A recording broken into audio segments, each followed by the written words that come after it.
How to fix Instagram story effects problem. Hello guys, welcome back to this new short tutorial.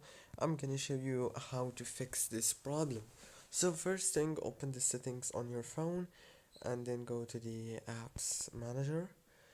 Open the apps like this, and on this page, as you can see, you will find all the apps that you have on your phone.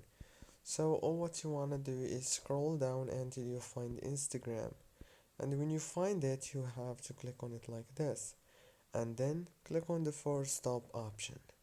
After you click on the force stop, then go to the storage, click on clear data, clear cache, and then go back to the apps manager and search for Google Play Store services, and then click again here on this force stop, and that's it.